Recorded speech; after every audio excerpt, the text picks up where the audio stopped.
दादाजी की भूतिया हियरिंग एड। आरव को लगा कि स्कूल की कॉस्ट्यूम डे पर बूढ़े आदमी का रूप बनाना बहुत मजेदार होगा। उसने दादाजी की लकड़ी की छड़ी ली, बड़े बड़े चश्मे पहने, टी शर्ट के अंदर मोजे भरकर पेट बनाया और फिर दादाजी से उनकी पुरानी हियरिंग एड मांगी। अब भी काम करती है, दादाजी ने मुस्कुराते हुए कहा। ध्यान रखना, तुम जो सुनोगे वो शायद नया ना हो।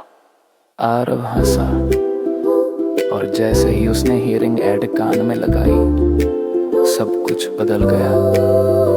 आवाजें सिर्फ तेज नहीं हुई, वो पुरानी लगने लगी। क्लास में उसे पेंसिल्स फुसफुसाते हुए सुनाई दी, बैग्स धीमे गीत गा रहे थे और स्कूल की घंटी थकी थकी सी करा रही थी।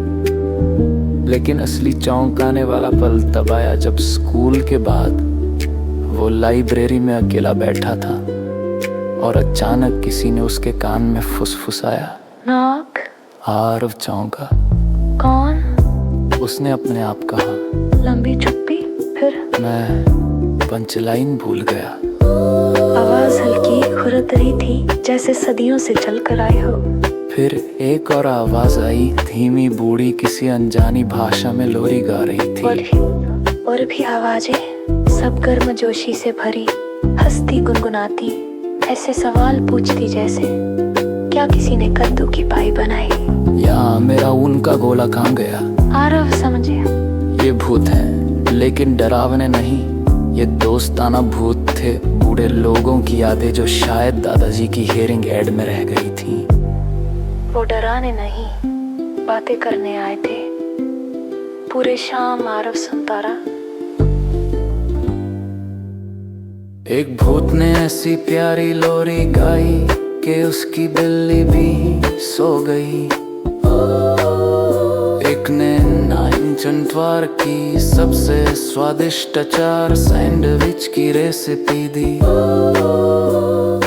एक ने बताने की कोशिश की 3 बत्खें सड़क क्यों पार कर रही थीं। लेकिन फिर रात को एक नया एहसास आया, चुप, ना कोई मजाक ना गाना, बस सांसें, जैसे कोई बस मौजूद था, इंतजार करता हुआ।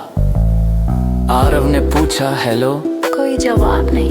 तुम बात करना चाहते हो? चुप्पी, लेकिन शीशे में देखा तो हियरिंग एड नीली चमक रही थी। अगली सुबह उसने दादाजी से पूछा, क्या इस हियरिंग एड को आपसे पहले किसी ने पहना था? दादाजी की आंखें चमकी। हाँ, मेरी दादी, तुम्हारी परनानी। वो सबसे मजेदार इंसान थी जिन्हें मैं जानता था। उस रात आरव ने फिर से हियरिंग एड पहनी। नानी, उसने फुसफुसाया। नीली रोशनी चमकी, फिर एक हल्की सी प्यारी सी हंसी, ना डरावनी ना तेज, बस कोमल।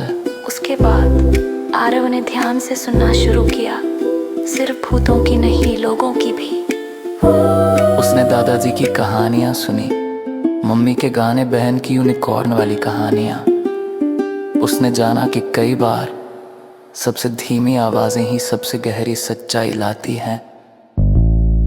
कॉस्ट्यूम डे पर सबने उसके भेष पर हंसी उड़ाई, लेकिन आर को फर्क नहीं पड़ा।